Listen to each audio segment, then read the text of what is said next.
to this green mount tutorial. Today we're doing mixdowns, basic mixdown. So the first thing, turn off this Facebook sound, sorry about that. So the first thing that I do is I go through every track and I check the EQing and all the processing and make sure that each individual sound sounds good on its own. And I cut everything out of the sub 100 hertz range out of everything except for the kick and the sub, pretty much. You can leave some of it for some other, it depends on the sound really. Like if you have like a really deep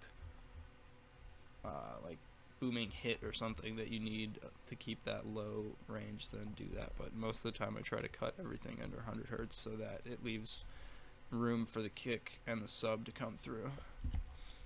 So yeah, I go through every layer and just listen to it and make sure that it sounds good on its own.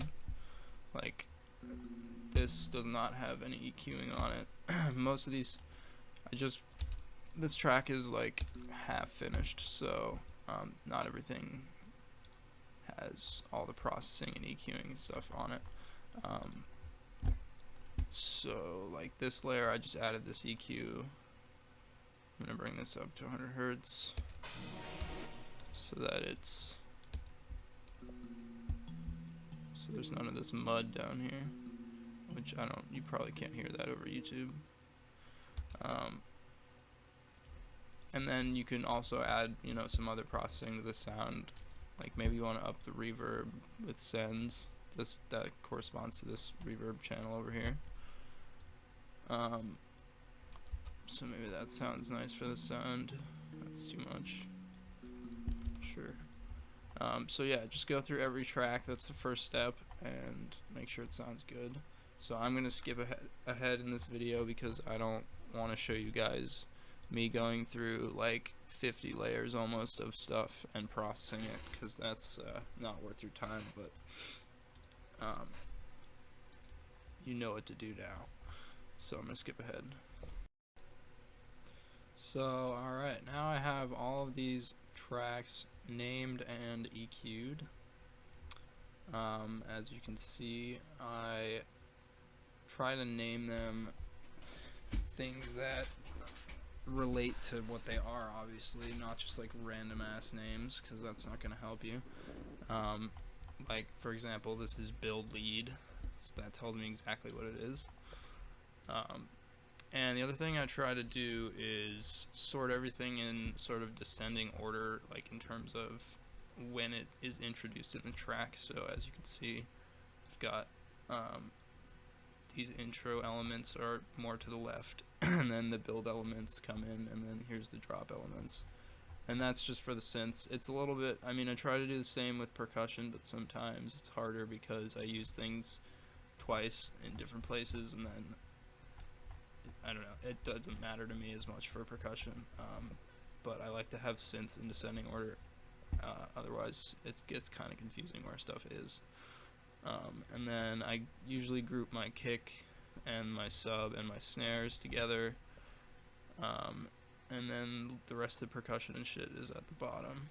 And then let's see, what was the other thing I wanted to talk about? Oh, every track is for a single sound, so I don't have like a bunch of different sounds on one track because it makes it a lot harder to EQ and mix. Ooh, I forgot to put an EQ on this. Like if you have, I don't know, some kind of perk and like a way different perk on the same track, unless you can get the volumes to be the same. It's sort of a pain in the ass to mix later, so it's usually just easier to put everything on its own track unless you have some CPU issues with that. I have a beast computer, so it doesn't really matter. I just keep making endless tracks as I need them. And then the last thing I was going to mention is these locators at the top. So they're really good for cutting your song up into sections, which is helpful visually, so you don't get confused when you're working deep in a track and you're like, oh no, I forgot where I am, what's going on, how should this sound, I don't know. And then you can just look up here at the top. so that's helpful. And then so basically after I get all these EQ'd separately on their own, I group them by type. So all of these ones at the top are like synths and melody type elements, so I'm going to group those. And I also like to always color them the same thing because visually that's helpful for me. So there's all the melody elements in one group, and the hotkey for that is Control G, or you can, I'll do it again, or I guess Apple G on Mac, I would assume. Command G, I don't know. So then for all the percussion elements, that's an effect, so that's not percussion. Just try to group everything by what it is. This is a riser, so that's an effect. That's an effect. Here's a crash. Here's some claps. Those are. These are all effects. I'm just gonna start grouping the effects.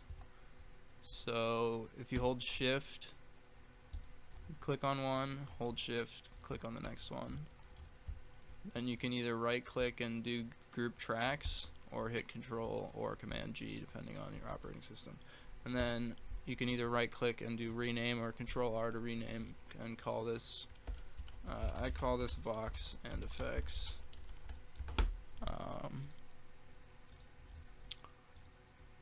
Gonna throw, this is Vox, so that goes in there. Whoops, that's annoying.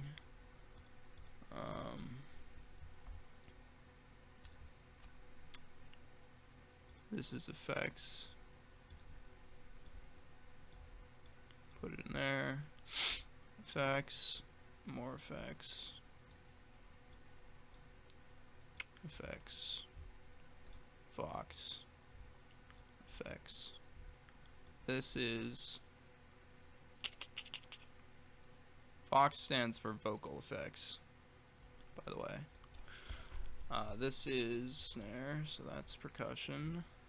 This is regular effects. Here's a cymbal. Yeah, so these ones at the bottom are, all three are percussion. Actually, I wish this would drag faster. It's really annoying. So yeah, I'm gonna group this again. Actually, what I've started doing, which I should do. Where are my main snares? So this is my core. Right here is the sub, the kick, and the snare, the main snare, and then this clap that backs the main snare. So I'm going to group those, Control G, call this core, make it green because I always make it green, and then group the rest of this stuff, make it blue, call it percussion. I spelled that wrong, percussion. Okay, so there's that, and then I'll drag these last three elements in.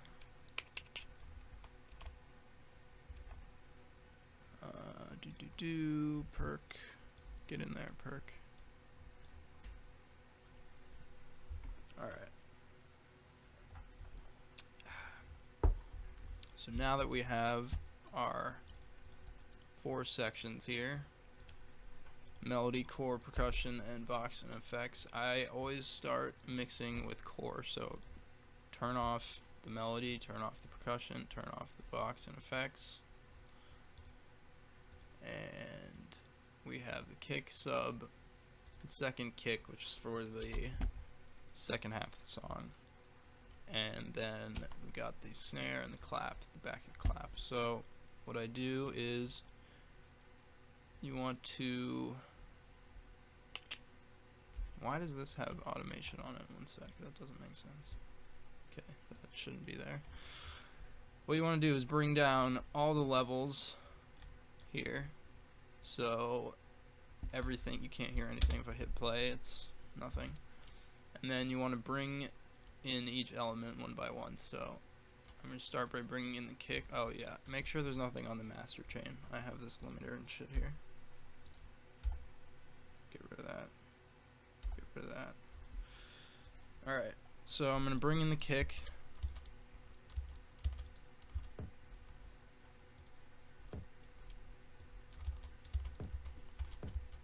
You want the kick to hit it like between 9 or 10 decibels and negative 9 or 10. And the reason for that is for mastering, you want to have between 4 and 6 dBs of headroom. And that, what that's going to do is let you make a really tight master. Because basically you want to bring down the levels of everything and then sort of slowly bring it up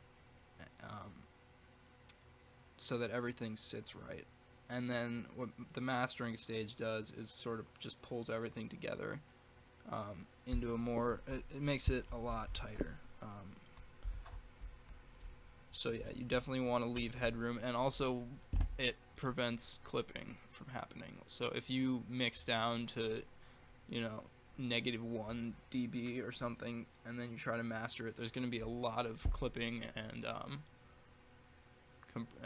way too much compression. I mean, it depends on how you master it, but it's much better to leave headroom so that your sound doesn't sound overly distorted. So yeah, I'm gonna bring this kick up to like, it's hitting it like, it's peaking at like -9 here, so that's pretty solid. And then I'm gonna bring in the snare.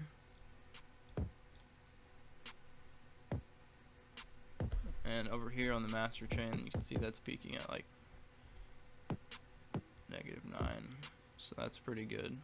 You want the snare to be around negative, like the same amount as the kick in terms of volume. And then I'm gonna bring in this backing clap here.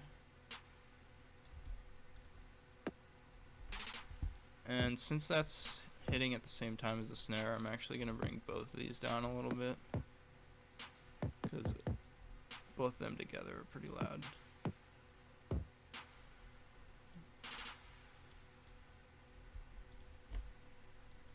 Just gonna bring up the volume of this a little bit.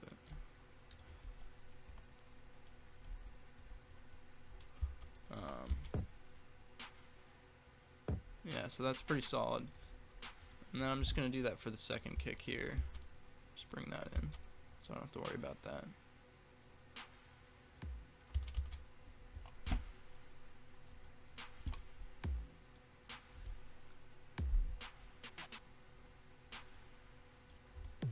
And of course you always want to trust your ears over the volume levels here. So if something sounds way too loud but it says it's -10, you should probably bring it down anyway. Because your ears are always going to be better than looking at a screen when it comes to music. But obviously all these numbers are very helpful. I'm just going to bring this snare back up a little bit. Alright, that's pretty solid. And then I'm going to bring in the sub.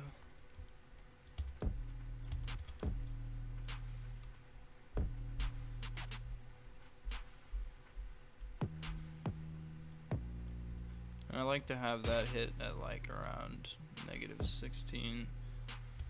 That's just what I've found through practice. I don't know if that's correct per se. So this is already peaking at -6. One thing you can do that I do sometimes, but maybe isn't the best, you can just bring down the level on the, I mean at the end I like to mix a little bit tweaking with these groups, because you can just take down the volume of the whole element by a little bit. Like if I want to bring down all the kick, stub, and snare, I can do that. So now it's hitting at around -8, which is going to leave more room for my other elements. Now, one thing I notice here is right when this hits, there's a bunch of snares that hit at the same time as the kick. And what that does is it takes up room from the kick and the sub. So I'm just gonna EQ out some of this low frequency range here. And still having issues. What is this? Turn this shit.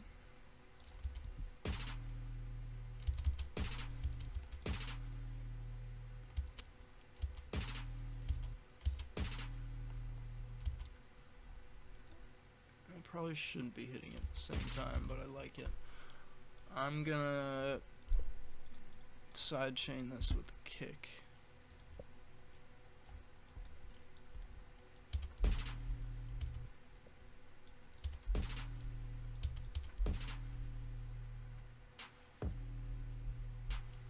So what that does is whenever the kick plays, it reduces the volume on the snare. And I'm using this compressor right over here in audio effects, and you just hit this little down arrow and you hit sidechain, and then you choose the element you want it to sidechain to. So now, as you can see, whenever the kick hits over here, okay, there we go, not a good example, but yeah, you can see that it's being reduced by this much. Alright, so that's better. That's giving us some more headroom there. So that's pretty solid for the core. The next thing that I like to bring in is all the percussion. So you want to turn that on, and then you want to get all these things. Can't really see them all. Wait, get out of here. Why is this so big? There we go. Alright, so bring down the levels on all of these.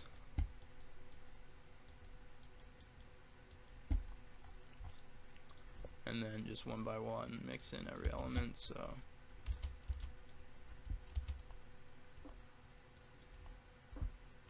and you can come back and tweak shit later, of course.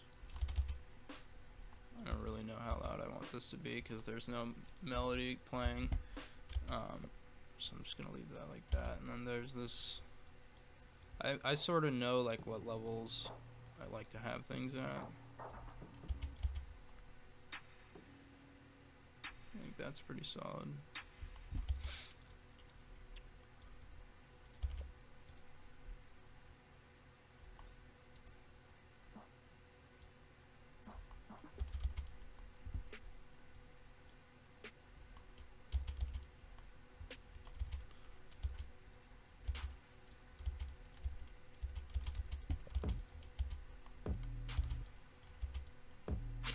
So that's way too loud.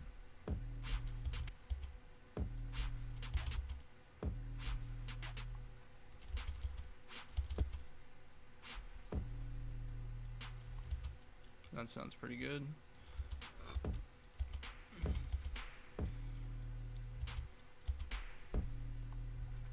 Panning is super important also. If you can't get a sound to mix, you know, centered, you definitely want to experiment with panning, especially for percussion and synth. You don't want to pan your kick, sub, or snare, main snare, unless you're doing some crazy shit. You want to leave those centered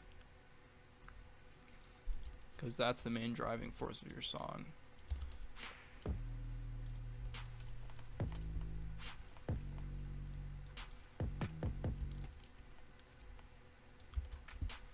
I'm just doing this pretty rough for the purpose of this video. I'm probably not gonna mix down all of these on this video, but I'm just showing you a couple of mixes. So crash is pretty loud.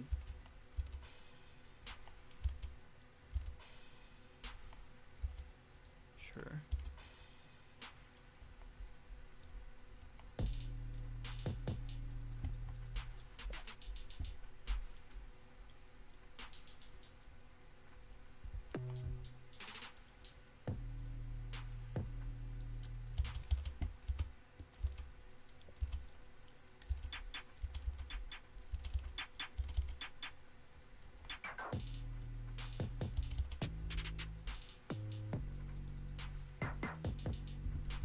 Sure, that sounds pretty good.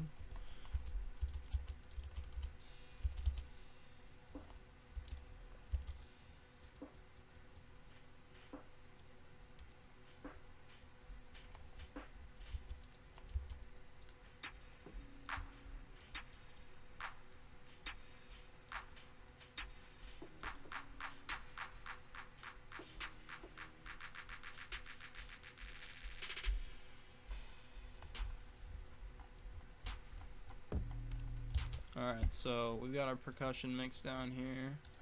Just gonna take a quick sip of coffee. Delicious iced coffee.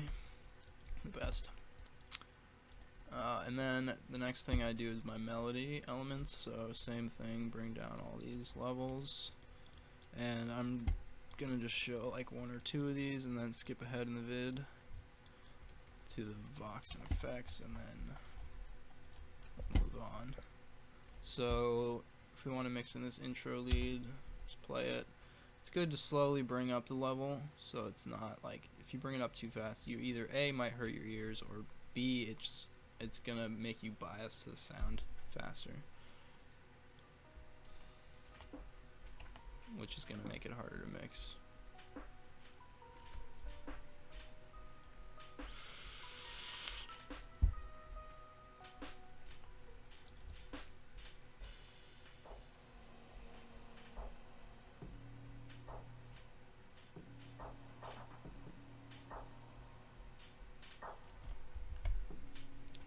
It's also useful to mix down at a quiet volume, because then you can tell like someone's gonna be able to hear your song on like a phone speaker or something and be able to hear all the elements. It's actually good to check your songs on all different types of speakers, like phone speakers and Apple earphones and stuff.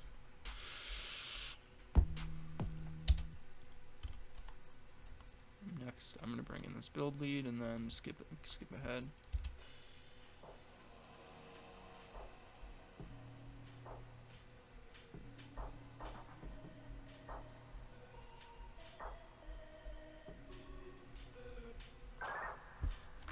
Whoops. If you tab it while you're holding onto it and you haven't, while you're holding onto the volume meter and you have not let go of it, it will revert to 0, or negative inf, which is super annoying, but. Alright, I'm going to skip ahead in this video. Alright, so the melodies all mixed down here. One thing that's good to do that I didn't do on the core of the percussion, throw an EQ on the group itself, drop a, here's a ×4 pole frequency chop at 30 hertz, so that's going to cut everything below 30 hertz out, and that's good to put on your core because it'll make your sub sound better, in my opinion. Then I drop an EQ on the percussion group with everything under 100 cut out because I want to leave room for the sub to come in through. And I know we did that on all of these, but if you see here, sometimes stuff gets through. So if I just solo the percussion, that might not be a good example, but there is often, see, there is often frequency stuff that goes on around below 100 hertz, even if you tried to EQ everything out. So I just put one on the group to clean it up. And then on the melody, I do the same thing, 100 hertz cut, because there's definitely going to be some artifacts for this. Yeah, you can see already there's some stuff going on down. Alright, so just cut that. It's pretty good.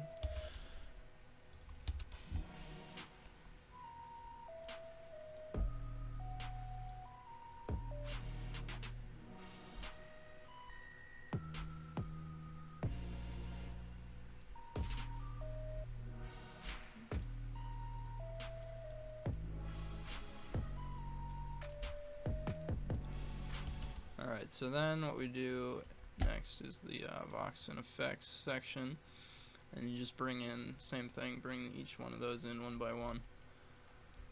So first drop all the levels.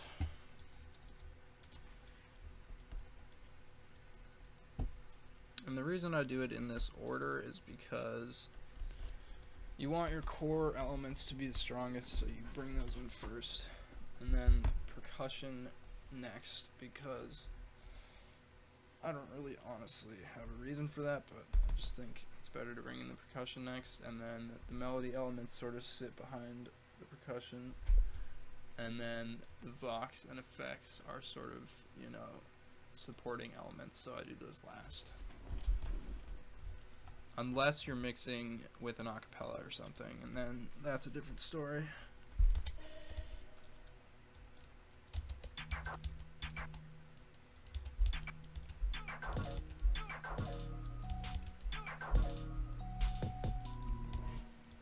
I'm gonna just do this sort of quick here.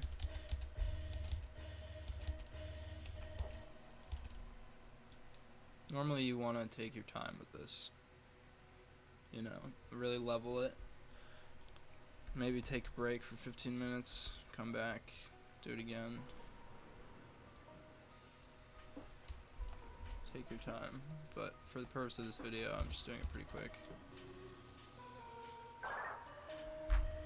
You definitely want to check panning on every element too, so that elements aren't fighting. You don't want to have everything panned hard right or hard left, or like, you want things to be spread out.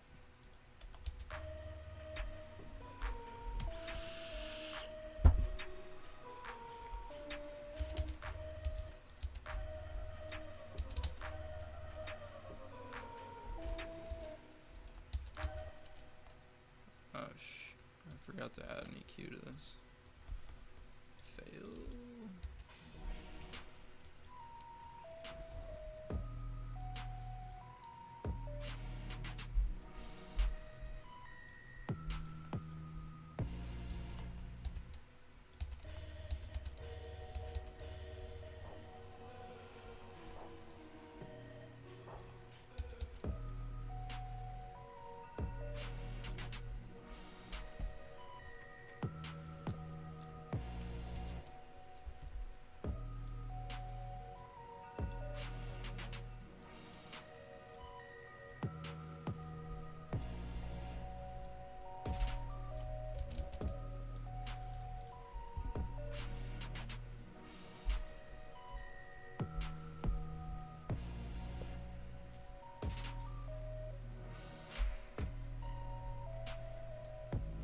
Sorry, I'm just adding some stuff to this, that like a side chain. Just doing this quick. Payday 2, go away. Alright, I'm gonna skip ahead.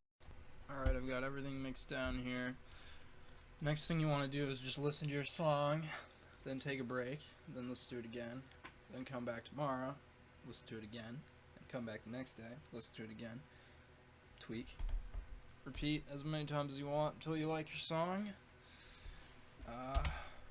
For the purpose of this video, I'm not going to come back multiple days.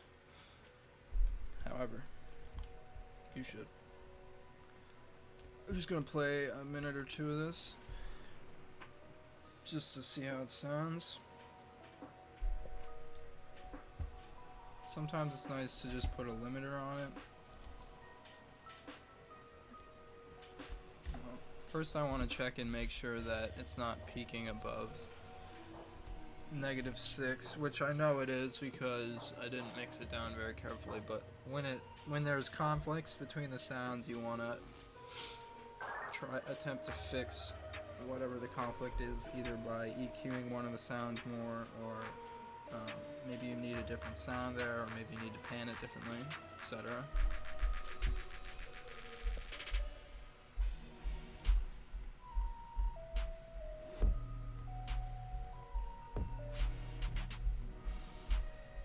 So this song sounds pretty good. It's peaking at -5 right now, which is okay. I try to keep it between -6 and -4 really, but the more headroom you can leave yourself for mastering is usually better. but not always. See, that just hit at 4.21, so that just means that there's sections where a lot of sounds are happening at once and all the frequencies are stacking on top of each other. So this isn't the most well mixed down piece.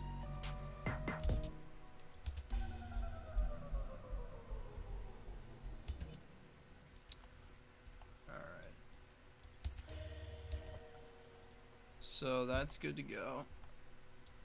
And then if you want to try to master the song yourself, I mean, either you can send it to someone to master, or you can try to master it yourself, which is what I do.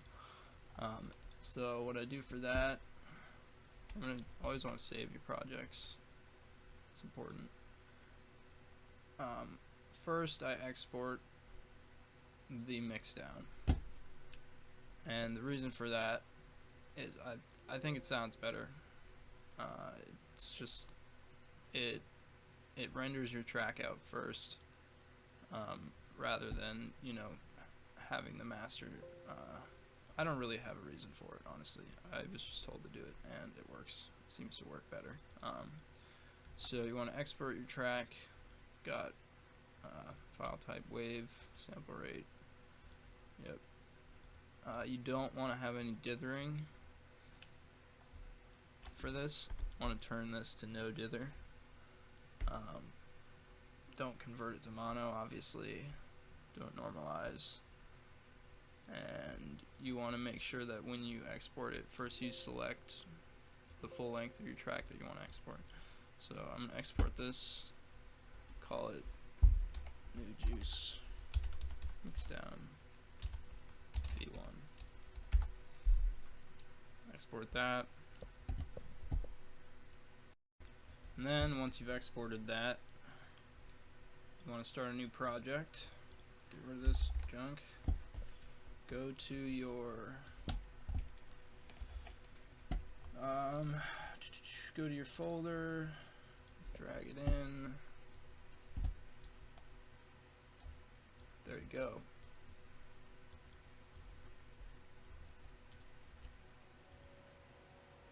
Save this project, whatever your song is called, master. So this is my audio file for the track. Here you can see the waveform of the whole track, which is pretty cool. And then what I use to master is Isotopes Ozone 7. You can use whatever. I will do this first with Ozone, and then I'll do a very basic stock Ableton master. I'm not a mastering professional. This is just what I've learned in my time on my own, just stuff I've picked up. So you know, take this with a grain of salt. This is a very basic mastering method. So what I use is the CD master, and then you want to make sure you cut everything out of the 30 hertz with a brick wall. So that's just going to get rid of all this mud that humans can't really hear anyway. And then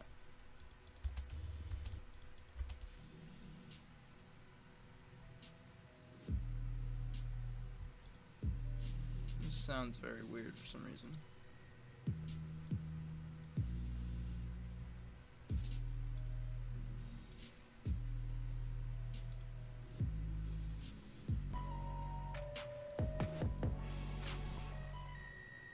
Too much dynamics. Alright, so I like to add a pole wherever the sub hits. Just down here. That's just going to boost your bass a little bit. And then I read online to add a pole at 12 kilohertz, which just boosts your high frequency, and one at 16 kilohertz. 16,000. Sorry. Or no, that's 16. 16 kilohertz, yeah. Yeah, 16,000. Okay, that makes sense. Make that a pole. That's just gonna make it sound a little more crisp. And then Ozone has this nice dynamics plugin. You can do this in Ableton with stock as well, but it just basically you split the song up into different frequency bands. So you've got your low, your mid, you got your low, mid, your mid, high, your high. Wait, no, let's see. Well, there's 4 bands here. I sound like an idiot, but there's the low, the mid-ish, the high-ish, mid-ish, and then there's the high-ish. So that was the worst way I could have ever explained that. So you want to basically compress each element separately. So you can see here, kick sub. There's a little bit of limiting going on here. Just gonna bring that down. Just gonna tighten it up more, and then I'm gonna bring this limiter down a little bit too. Don't take this these numbers as gospel or anything. This is very random. But you basically just want to compress each element a little bit until it sounds nice.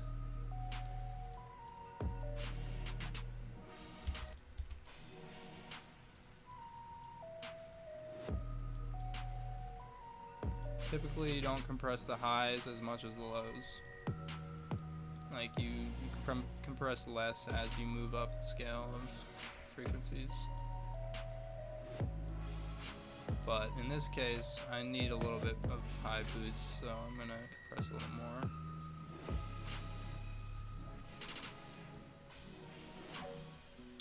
And then you can add, if you want your song to have some more stereo, you can add this imager. Bring down the bandwidth for the low end because you want that to be more centered, more mono. And then you can bring up the width of these high elements a little bit more. And then once that's done, the final thing to do is use this maximizer, which is the final limiter on your track, and it's what's gonna make it sound loud and good.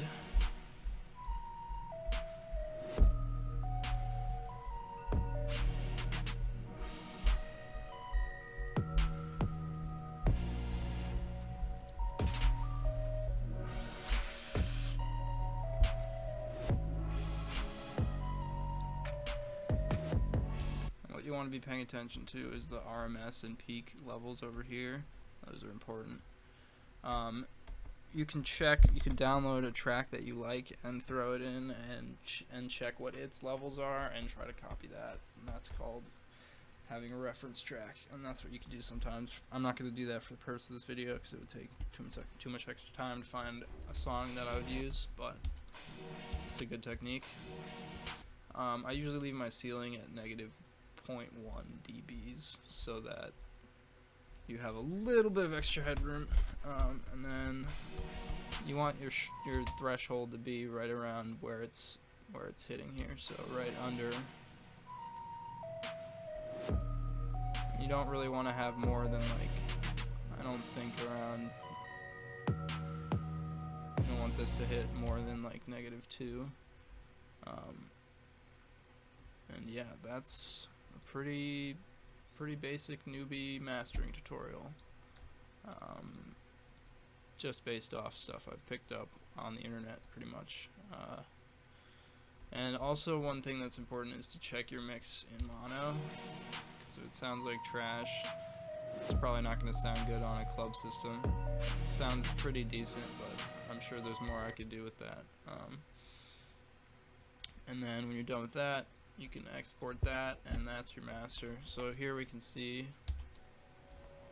at the drop, this is hitting at almost 0, so that's pretty solid. Alright, well, that is that. I hope you guys enjoyed this tutorial, and if you have any questions, drop them in the comments. I will be answering them. Hit up my SoundCloud in the description, and subscribe and shit. Follow on SoundCloud, repost all my songs, etc. It would be much appreciated. Thank you very much, and have a good one.